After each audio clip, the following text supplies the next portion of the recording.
এই রাস্তায় আমরা ফেঁসেছিলাম, সেই ওই দূরে চণ্ডীগড় রাস্তায় আছি। কালকে আমাদের সোনা বলেছিল পড়েছে, ধস নামছে, এইগুলোর জন্য ভয় হয়তো একটু আছে।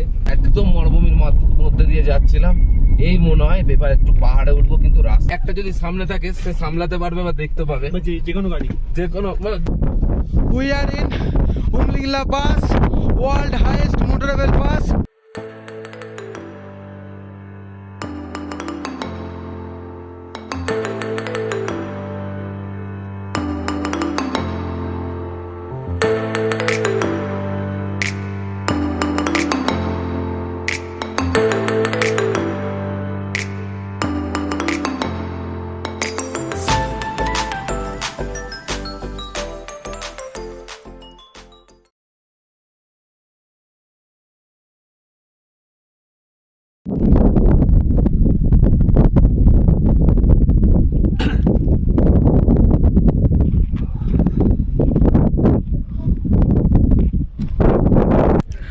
High julley, good morning from Pangong lake.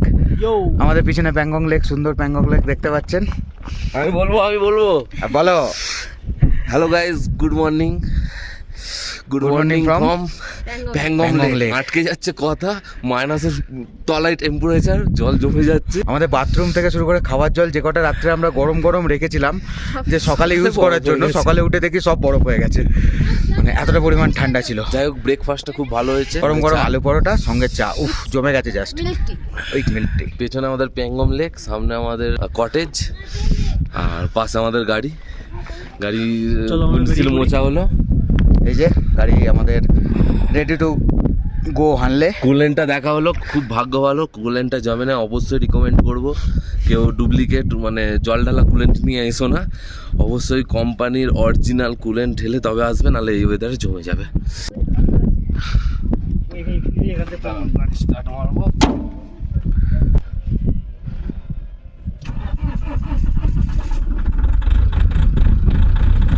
Sound দেখেছো, ট্র্যাক্টরের মতো আসছে ঠান্ডার জন্য। এখন আমাদের কিছুক্ষণ রাখতে হবে, সার্কুলেট হয় না ইঞ্জিনের সঙ্গে সঙ্গে, ঠান্ডার জন্য তো তলায় নেমে জমে যায়। একটু স্টার্টার রেখে 5-10 মিনিট গরম হয়ে যাবে, তারপরে এগোচ্ছি আমরা প্যাংগং লেক থেকে। কাল আমাদের ডিস্কিট থেকে প্যাংগং আসতে আমাদের রাস্তা হয়েছিল 147, আজ আবার জিরো করলাম, এগোচ্ছি। আজকে ডেস্টিনেশন আমাদের হানলে।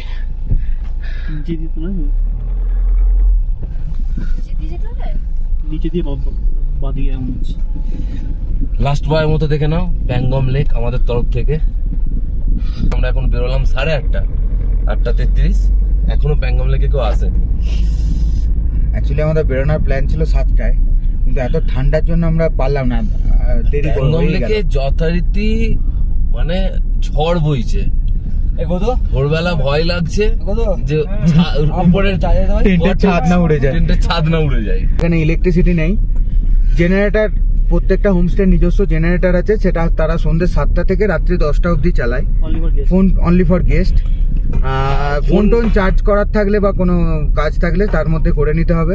গরম জলের ব্যবস্থা এখানে নেই, সকালে 1 বালতি গরম জল দেয়, সেটাতেই তোমাদের হাত মুখ ধোয়াধুয়ি করতে হবে। স্নান করার তো দূরের কথা, এত ঠান্ডা আমার মনে হয় না স্নান করার দরকার পড়ে।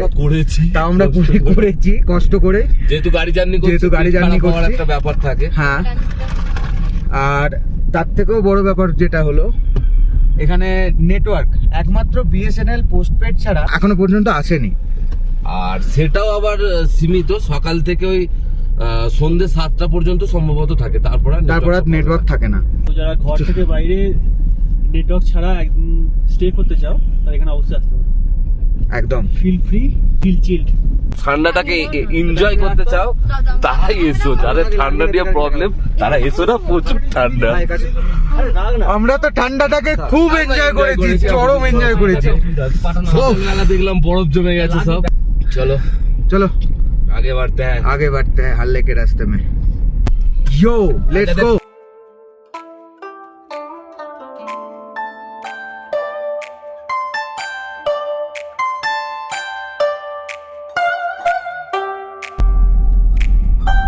এই রাস্তা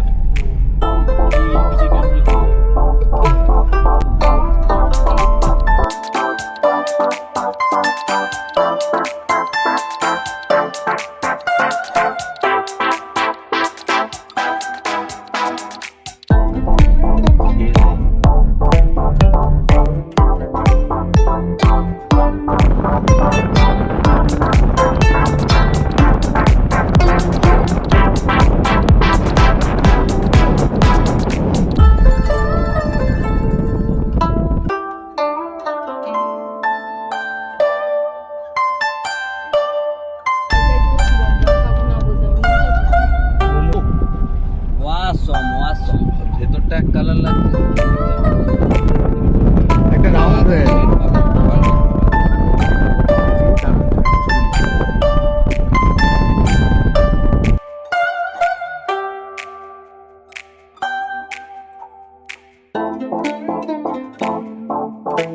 আমরা এখন প্যাংগমের পর ম্যান, তারপর মিরাক।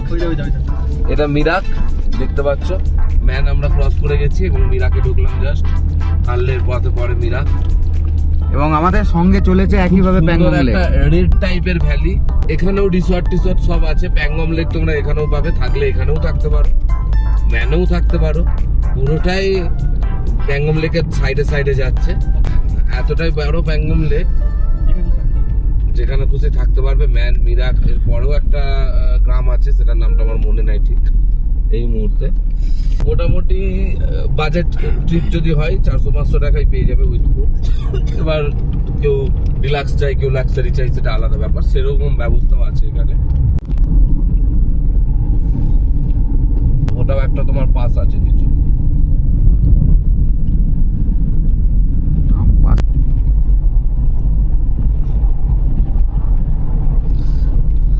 আমরা এখন যাচ্ছি রাস্তায় প্যাংগম থেকে। এখন পর্যন্ত বেশ ভালোই রাস্তা।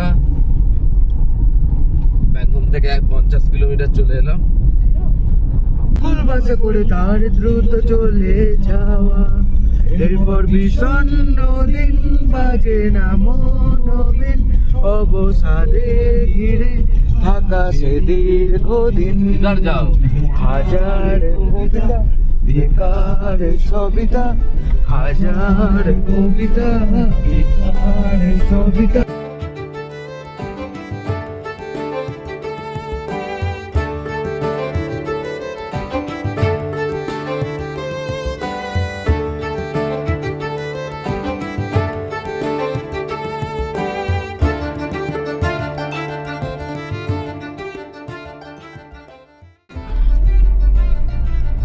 আমরা প্যাংগম থেকে মোটামুটি 50-60 কিলোমিটার হবে। খুব ভালো রাস্তায় এলাম। চুনসুলা ওয়ার মেমোরিয়াল পেরোনোর পর থেকে আর মানে পিচ রাস্তা আর কিছু নেই। পুরোটাই যে দেখো মাটির রাস্তা, অফরোডিং পুরোটা। আর ওই চাকার দাগ দেখে দেখে যেতে হচ্ছে। হ্যাঁ, আলাদা করে কোনো পিচ রাস্তা বা কোনো সিম্বল কোনো কিছুই নেই, কোনো দিকে জিজ্ঞাসা করতে হচ্ছে। আর ওই চুনচুরা ওয়ার মেমোরিয়ালের ওখানে নেটওয়ার্ক এসেছিল অনলি জিও। হ্যাঁ, অনলি জিও, এয়ারটেল নেটওয়ার্ক থাকেনি। তো তাতে ম্যাপটা একটু খুললো, এই রাস্তাটাই দেখাচ্ছে। যে রাস্তায় কোনো রাস্তা নেই, শুধু ওই গাড়ির চাকার দাগে দাগে যেতে হচ্ছে। গাড়ি গিয়ে রাস্তা বানানো, তাতে যেতে হচ্ছে। আর পুরোপুরি অফরোড। মাঝে মাঝে আবার 2-3টে দিকে রাস্তা চলে যাচ্ছে, কোনটা বুঝতে পারছি না।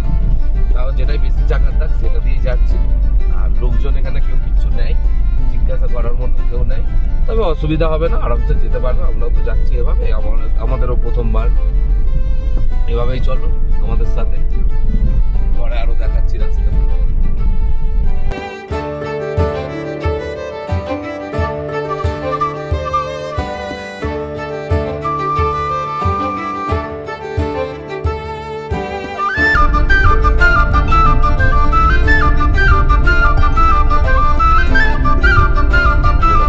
আমরা হালের রাস্তা ধরে এলাম রাজাংলা মেমোরিয়াল। রাজাংলা মেমোরিয়াল বেরোনোর পর আমরা ঢুকিনি। ছোট একটা মেমোরিয়াল আছে। আমাদের টাইম নাই বলে অবশ্যই ঢোকা প্রয়োজন ছিল। যাদের টাইম হাতে থাকবে অবশ্যই সকাল করে বেরিয়ে তারা ঢুকবে, দেখবে। আমরা রাজাংলা মেমোরিয়াল ঢুকিনি, ডাইরেক্ট বেরিয়ে যাচ্ছি। সেই 2-4 বছর আগে থেকে যেটা দেখে আসা হালের রাস্তা, পাথর দেওয়া, দুদিকে মাটির রাস্তা, দুদিকে পাথর দেওয়া। আজ সেই রাস্তায় আমরা এসে পৌঁছেছি। ভালো লাগছে বেশ। এই দেখো পাথর দেওয়া রাস্তায় দুদিকে, বেশ ভালো লাগছে। জানি না কতটা, একটু ধীরে সুস্থে যেতে হবে, পুরোপুরি বললে হবে না। এই রাস্তায় দেখো রাস্তাটা দুদিকে পাথর দেওয়া, মাঝখানে রাস্তা।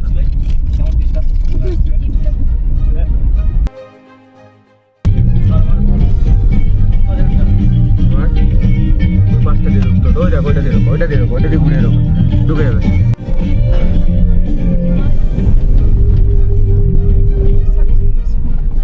মানে এই যে আনলের রাস্তা যেটা দেখছো, কনফিউজ রোড তো অবশ্যই।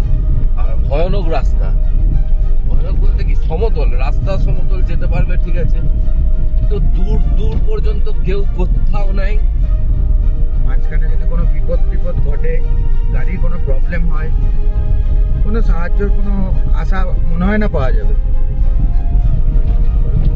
বা হয়তো যাবে, গাড়ি পেছনে দেখেছি আসছে, সামনেও গাড়ি গেছে। তাছাড়াও আর একটা জিনিস যেটা সবসময় মানতে হয়, লাদাখে আর্মিরা প্রচন্ড হেল্পফুল। কিন্তু কখন পাবে তার কোনো ঠিক নেই হ্যাঁ, সাহায্যটা। ব্যারাক আছে প্রতি 2-4 কিলোমিটার ছাড়া ছাড়া ব্যারাক আছে, বাঁদিকে দেখো, অসুবিধা কিছু নেই। আর্মি অবশ্যই হেল্পফুল, ইন্ডিয়ান আর্মি।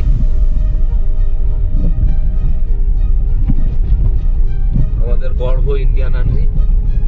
তবে একটা জিনিস বারবার মানতেই হবে যে মানে কি বলবো, চারদিকে যে সৌন্দর্যটা তার কোনো তুলনা হয় না। আর অ্যাডভেঞ্চারের ওপর অ্যাডভেঞ্চার।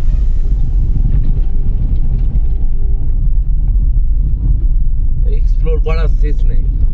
দূর দূরান্ত দেখতে পাচ্ছ শুধু চাকার দাগ আর দুদিকে পাথর, সেটাই নাকি বিভিন্ন রাস্তা। রকমের পাহাড়। এটাও হয়তো 5 বছর 10 বছর পর কিছু রাস্তা হয়ে যাবে। রাস্তার লাদাখ- সিম্বল হচ্ছে এই রাস্তার দুধারে যে এই যে পাথরগুলো দেখতে পাচ্ছ সবাই, একটু দূরে দূরে দেয়া রয়েছে, এগুলো হচ্ছে রাস্তার সিম্বল। লাদাখ মাঝে মাঝে গাড়ি নিয়ে যেতে হয়। লাদাখ গভর্নমেন্ট এখনো এত দূর পৌঁছাতে পারে না রাস্তার জন্য, তবে হয়ে যাবে আশা করি পরে। যার যেদিকে মনে হয়েছে রাস্তা করা শেষ সেদিকে রাস্তা করে দিয়েছে, যেদিকে গাড়ি নিয়ে যাওয়ার মনে হয়েছে।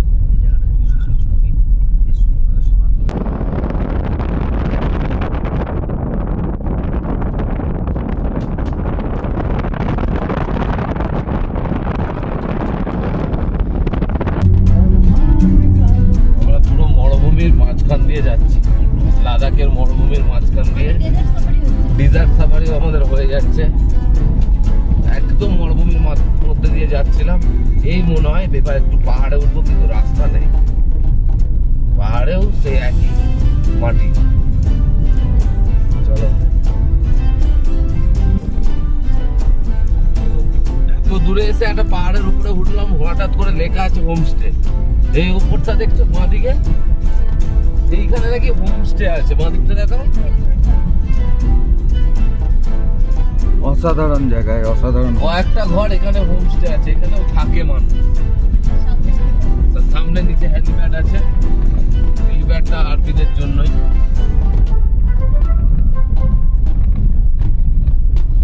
ওই উপরে গাড়ি যাচ্ছে, দেখো উপরটা উঠছে।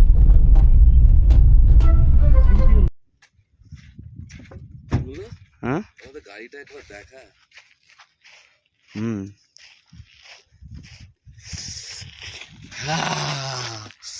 আমরা আর্মি ক্যাফের সামনে পৌঁছেছি অনেক কষ্ট করে। এখন হাফ রাস্তা পৌঁছেছি, এখনো হাফ রাস্তা বাকি। সামনে গিয়ে আর্মি ক্যাফে, এখানে নর্মাল পাবলিকের কিছু নাই, আর্মি ক্যাফে আছে। আর আমাদের গাড়ির অবস্থা দেখো, গাড়ির অবস্থা।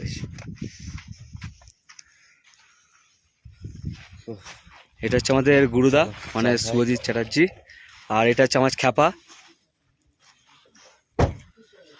এই যে আমাদের পক্ষীরাজ। পক্ষীরাজ আমাদেরকে রাস্তা দেখাচ্ছে। সবাই এখন চা খেতে যাবে, সবাই একটু আর্মি ক্যাফেতে যাচ্ছে এখন সবাই। আমরা জায়গার নামটা জানি না। লামা না, লামা থেকে 30 লামা থেকে কিলোমিটার আগে। 30 কিলোমিটার আগে যে ছোট টাউনটা, গ্রামটা দেখালাম, ভিলেজটা। তো সেখানেই বেরোতে বেরোতে একটা আর্মি ক্যাফে দেখলাম, আর্মি ক্যাফে। Army cafe. সেখানে আর্মি ক্যাফেতে গেলাম, কথা বললাম তাদের সাথে। সেখানে খাওয়ার সব জিনিস পাওয়া যায় মোটামুটি। কিন্তু তাতে কি কি কি আমরা খেলাম, ওটা বলছি, কি খেলাম? समोसा আর জিলেবি আর চা, गरमा गरम गरमा चाय गरम चाय और गरम गरम पानी और कुछ याद है और भुजिया। जो मन में घुस गया। ठीक है, समोसा का टेस्ट तो लाजवाब था और जलेबी उससे भी ऊपर था। খুব সুন্দর, খুব ওহ। সুন্দর। চাটা নরমাল ছিল, সিঙ্গাড়া আর জিলাপি। চাটাকে নরমাল বলা যায় না, এরকম ফাঁকা ডিজার্টের মধ্যে একটা চা, হ্যাঁ। মানে সেটা নরমাল না, সেটা অমৃত। আমরা অনেকক্ষণ ধরে কিছু পাইনি, লোক দেখতে পাইনি আমরা। আর যাদের সঙ্গে আমাদের ওখানে পরিচয় হলো তার সাথে আমরা ভিডিও নিতে পারলাম না, তাদের রেজিস্ট্রেশনের জন্য। কিন্তু আমরা অনেক কিছু জানতে যেহেতু পারলাম। ভিডিওটা নেওয়া উচিত না। চলো, মন ভরে গেল, পেট ভরে গেল। এনার্জি আবার চলে এলো। এবার সামনে রাস্তা দেখতে দেখতে চলো, সঙ্গে থেকো।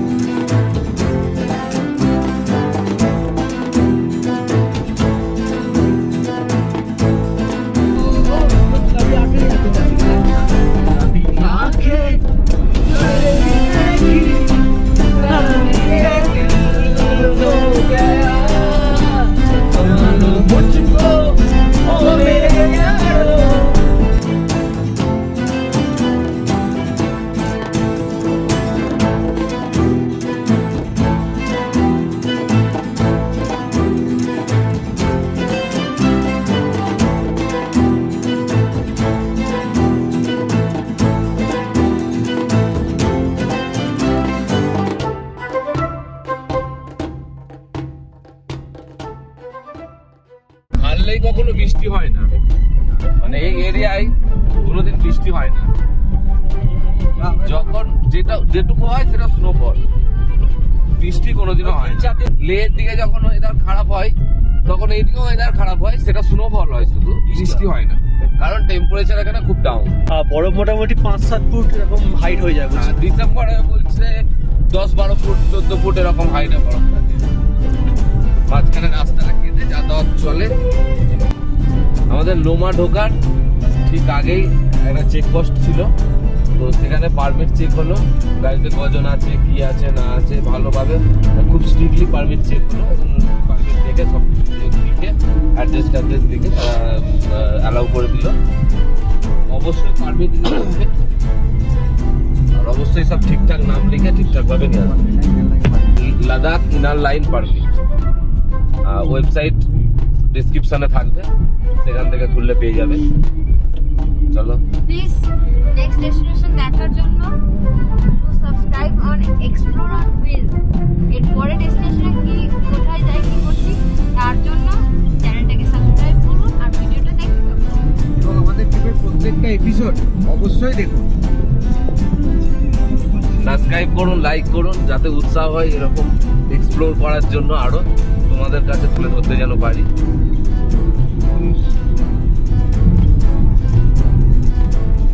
আবার সেই মাঠের মধ্যে রাস্তা, কিন্তু এবারে একটু পিচ আছে।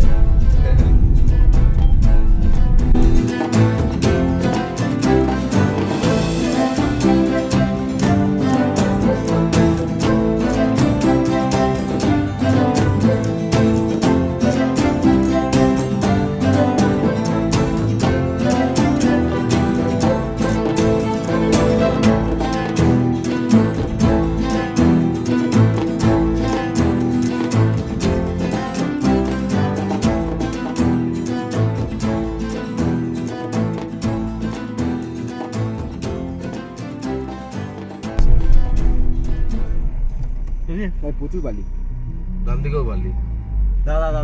তার দিকে পিচের উপর বালি। ওই ইয়ে দিয়েছো, রাস্তাটা কি ঘুরছে? হ্যাঁ ঘুরবে তো অবশ্যই, পাহাড়ের উপরে তো নিশ্চয়ই উঠছে না। এই লিখে চল ওই দেখ গাড়িটা যায়, ওই দূরে চল লিখে ওই একটা গাড়ি আছে। ব্যাস।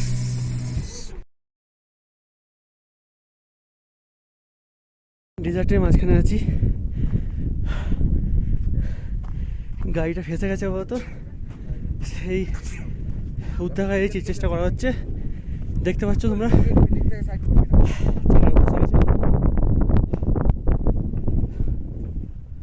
সোনা একদম জি জান দিয়ে কাজে লেগে পড়েছে।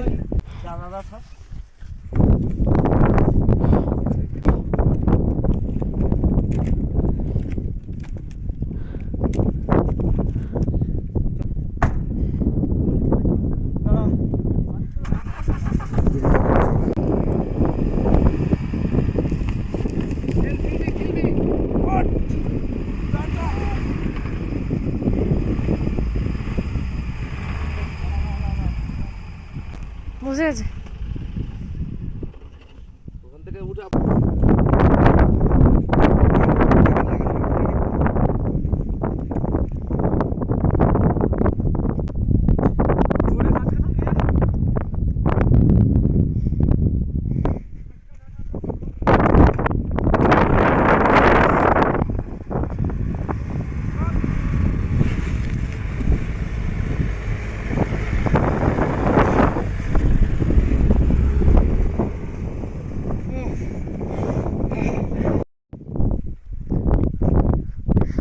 গাড়ি কোনোভাবে কোনো ক্রমে চেষ্টা করার পর এই বালি থেকে উঠলো, অনেকটা এগিয়েছে। এখন পরবর্তীকালে দেখা যাক রাস্তাটা কেমন। বইটা নিয়ে চল, লাগবে গেটের দিকে বস, ধরে বস, বার করি যতদূর যাবে। দে লাঠি আমাকে দে, এখন অনেকটা এরকম রাস্তা আছে, দেখা যাক পরবর্তীকালে সেফলি যেতে পারি কিনা। দেখছো কোনো মানুষজন, কোনো কিচ্ছু নেই চারিদিকে, কোনো কিছু নেই। চাপো, তুমি চাপো। উফ, এই রাস্তায় আমরা ফেঁসেছিলাম। সেই ওই দূরে দেখা যাচ্ছে যেখানটা, ওখান দিয়ে ভুল করে আমরা নেমে পড়েছিলাম শর্টকাট ভেবে।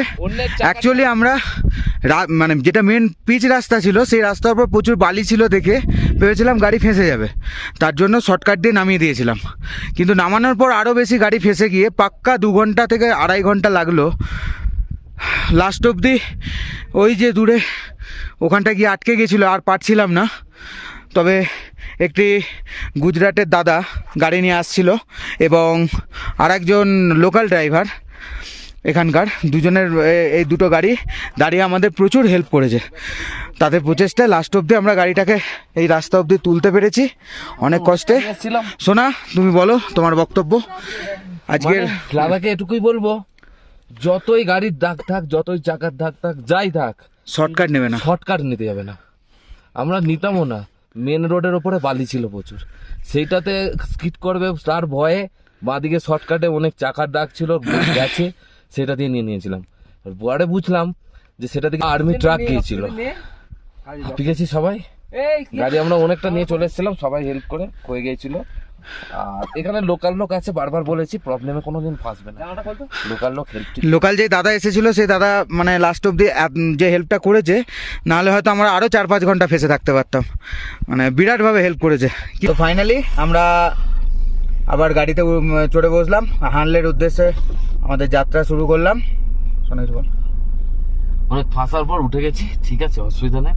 अरे এটা बड़े बड़े शहरों में छोटा मोटा बात होता ही रहता है, इसको थोड़ा मॉडिफाई करो। ऐसे बड़े बड़े टूरों में ऐसे छोटा खाटा फांसना बनता है। ठीक है, चलो, डर के आगे जीत है। जीत है।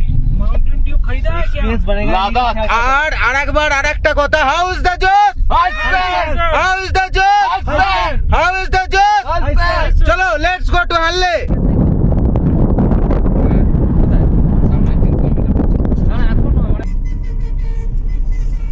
আমরা যে এরিয়ায় ফেসে গেছিলাম, সেখান থেকে বেরিয়ে 3 কিলোমিটার আসার পর চেকপোস্ট পেলাম, লামা চেকপোস্ট।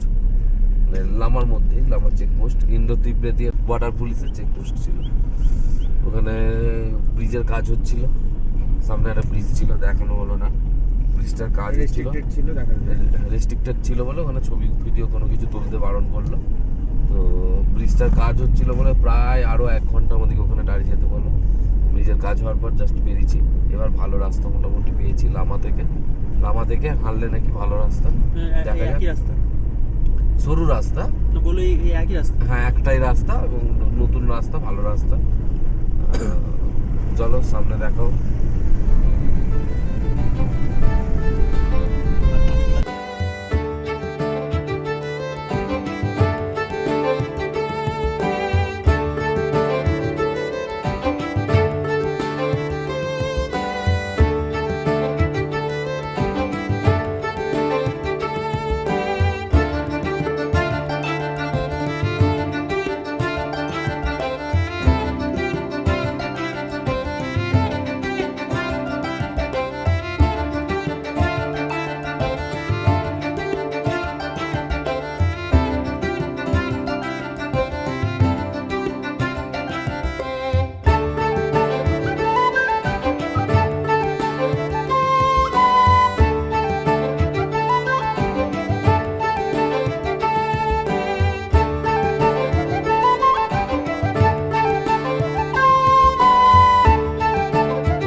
হানলে ঢুকছি, ঢুকতে একটা খুব সুন্দর ভিউ। ঢুকতে না আমরা মানে যখন থেকে শুরু করেছি তখন থেকেই পাহাড়ের ভিউই আলাদা, এখানে অন্য রকমের পাহাড় পুরোপুরি। তো চলো আরো তোমাদেরকে ডিটেলস দেখাবো। হানলে গ্রামটা তোমাদেরকে দেখাবো। আমরা এই জাস্ট এন্টার করছি।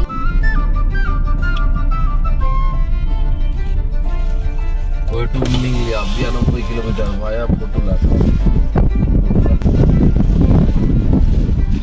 ফাইনালি ওই রিচ হানলে। অনেক কষ্টের পর, আজকে গাড়ি ফেঁসে যাওয়ায় অনেক কষ্টের পর সবাই টায়ার্ড হয়ে গেছে। অক্সিজেনের প্রবলেম একটু হয়ে গিয়েছিল ঠেলাঠেলির জন্য, নর্মালি হয়নি। হাইটটা ছিল 13,861 ফিট আমরা যেখানে গাড়ি ঠিকছিলাম। তাহলে ভেবে নাও কি হতে পারে। তাও লাকিলি আমাদের কারো কিছু হয়নি। ওই যে হানলে দেখতে পাচ্ছ, সামনে হানলের গ্রাম। চার্জ নেবে, জাস্ট পৌঁছালাম। হোটেল দেখতে পাবে না, হোটেল আমি কাল দেখাবো। হোটেলের ভেতরটা দেখতে পাবে, বাইরে পুরো অন্ধকার। হোমস্টে, হোটেল না হোমস্টে। আজকে সকালে প্যাংগম থেকে বেরোনোর পর ভালো রাস্তা, খারাপ রাস্তা, ডিজার্ট সাফারি সব কিছু করার পর লাস্টে আমরা অন্যজনের চাকার দাগের ওপর মানে ঠিক ভেবে নামিয়ে দিলাম, না নামাতে চেয়েও নামিয়ে দিলাম। অরিজিনাল রাস্তাটার ওপর বালি ছিল বলে লোকাল পাবলিক হেল্প করেছে, তাদের সাথে এক্সপিরিয়েন্সও ভালো হয়েছে, আমাদের কথাবার্তাও হয়েছে। তারপর অনেক লেটে হানলে পৌঁছালাম। হানলেতে রুম খুব এক্সপেন্সিভ। হানলেতে যদি আসো আগে থেকে রুম করে আসবে। বাকি পুরো লাদাখ পর আমি বলে গেছি যেখানে খুশি স্পট বুকিং হয়ে যাবে, সব ফাঁকা থাকে। কিন্তু হানলেতে ফাঁকা আছে, রেট খুব হাই পাই। যেই হোটেলগুলো আমরা লেতে থেকেছি সেম হোটেলই যদি হানলেতে হয় তো সেটাই বহু রেট হয়ে যাবে। তো আমরা আসার পরে এই যে চা পার্টি চলছে, রুম হিটার, এখানে রুম হিটার, রুম মোটামুটি দেখেছি সকালবেলা। না এই জিনিসটা ঠিক দেখা যায় তোমরা যখন সিকিম যাও, রুমে খুব থাকে না। রুমে হোমস্টেতে কিছু হোমস্টেতে থাকে, বাকি প্রতিটা রোড সাইড দোকানে যেখানে ব্রেকফাস্ট আরে করা হয় সেখানে এই সিস্টেমটা মেইনলি থাকে হচ্ছে যে এর সময় উইন্টারে থাকে হোমস্টেতে। তো তুই তো ম্যাক্সিমামটা বলে দিয়েছিস, তবে এই রুমটা পাওয়ার পরে মানে এখন যে এক্সপেরিয়েন্সটা পাচ্ছি খুবই ভালো, আরাম হচ্ছে। সারাদিনের টায়ার্ডনেস যেন একটু দূর হলো এই গরমের মধ্যে। আমরা সবাই একটা, সব থেকে বড় কথা, আমরা সবাই ফোন থেকে দূরে আছি, তার জন্য সবাই বসে চিল করতে পারছি। আর যদি নেটওয়ার্ক থাকতো হয়তো সবাই একসাথে বসতাম না, সবাই ফোন সোশ্যাল নেটওয়ার্ক সাইট খুলে বসে থাকতো। আমাদের শুধুমাত্র গল্প বা এই একসাথে বসে আর নেটওয়ার্ক নাই বলে যে আমরা পিছিয়ে সেটা না, আমরা সবাই হোটেলের ফোন থেকে বাড়িতে করে দিয়েছি। বাড়িরও যদি কারো দরকার পড়ে হোটেলের ফোন করতে পারবে এমার্জেন্সিতে, বা আমাদেরও দরকার পড়লে আমরা করতে পারবো। হানলের এই এক নাইটের রুম কত নিয়েছে বলে দাও? এটা আমাদের এক রাইটের পার হেড 900 টাকা করে পড়েছে উইথ ফুডিং এন্ড লজিং। সেটা 1000 বলছিল, 1000 বলেছিল, আমরা বার্গেনিং করে এর থেকেও বেটার রুম, ভালো রুম আমরা লে বা অন্য কোথাও পেয়ে যাই, সেটা 600, 700, 800 মধ্যে হয়ে যায়। অবভিয়াসলি হানলেতে একটু এক্সপেন্সিভ রুমের জন্য। চলো হোমস্টেটাও কম তো, আর এখন রিসেন্টলি এর মানে ইয়েটা ফ্রিকোয়েন্সিটা বেড়েছে লোকের আসা, সেই জন্যই এই মানে ইয়ের কারণটা। আচ্ছা, আজকে সুজিতের আজকে গাড়ি ছিল, কি হয়েছিল? কিছুই হয় না, ভালো আছে। জল খেয়ে ঠিক হয়ে গেছিল। আমরা গাড়িটা কতই ঠেলেছিলাম? 13,868 ফিট ওপরে। নর্মালি আমরা যখন বাড়িতে কিছু কাজ করি একটুখানি করে হাঁপিয়ে যায়, আজকে কিন্তু গাড়ি ঠেলে কি হলো রে, কি হচ্ছে, হাঁপিয়ে যাচ্ছিস না? আজকে যা হয়েছে মনে হয় না, সত্যি মনে হয় না। আর একটা যে শিখেওছি, সোজা গেলেই যে চলে যাওয়া যাবে না, কিছু কিছু জিনিস আছে সেগুলো কাটিয়ে কুটিয়ে যেতে হয়। হ্যাঁ, যেমন বালির মধ্যে যদি কেউ ফেঁসে যায় তো স্টিয়ারিং একদম সোজা রেখে এগোলে গাড়িতে পাল সিস্টেম হয়ে যায়। তো স্টিয়ারিং জিগজ্যাগ মুভমেন্টে যদি কাটিয়ে গাড়ি এগোনো যায় তো ওটা পাল সিস্টেম হচ্ছে না, গাড়ি নিজের মতো রাস্তা তৈরি করে বেরিয়ে যাবে। যেটা আমরা লোকাল ড্রাইভারের কাছ থেকে শিখলাম। আমরা সোজাভাবে, এটা একটা বহুত বড় শিক্ষা। আমরা 1 কিলোমিটার প্রায় সোজাভাবে টেনেছি, কিন্তু লাস্ট পজিশনে ওনাকে বলতে বললাম ভাই তুই এই এক্সপেরিয়েন্সটা নিয়েছে, আরেকবার তুই নিজে করে দেখ। কিন্তু এই এরিয়ায় সেই সাহসটা পাইনি বালিতে যাওয়ার। তো এটা অবশ্যই আমাদের এটা শিখে রাখা দরকার বা জানাও দরকার। এটা আমার ভালো লাগলো এই এক্সপেরিয়েন্সটা, আর এখানে করা আমার মনে হয় এটা ভুল হবে। হোটেলের নাম কি কেউ জানে না? আচ্ছা, হ্যাপিনেস হোমস্টে। নাম্বার ডেসক্রিপশনে পরে দিয়ে দেবো, হোটেল সকালে দেখিয়ে দেবো ভালো করে। এই আশা করছি নামের সঙ্গে ম্যাচ করবে, সেটা কাল সকালে আমি তোমাকে বলবো। সার্ভিস পাওয়ার পর আর আজকে আমরা 190 কিলোমিটার রান করলাম প্যাংগং থেকে হানলে আসার জন্য, এবং লাদাখ ট্যুরের next target Umlingla pass. So আমরা সবাই উমলিংলা পাসের জন্য এক্সাইটেড। কালকের আমাদের তাহলে জার্নিটা অনেকটা সব লং থেকে হবে। বড় টার্গেট, সব থেকে বড় টার্গেট, যেটার জন্য আমরা যেটার জন্য আমরা এতটা এক্সাইটেড হয়ে Excited আছি হয়ে এখনো আছি। অবধি। চলো বাকি কালকে দেখা যাবে। চলো tata bye bye, good night. Good night good night good night.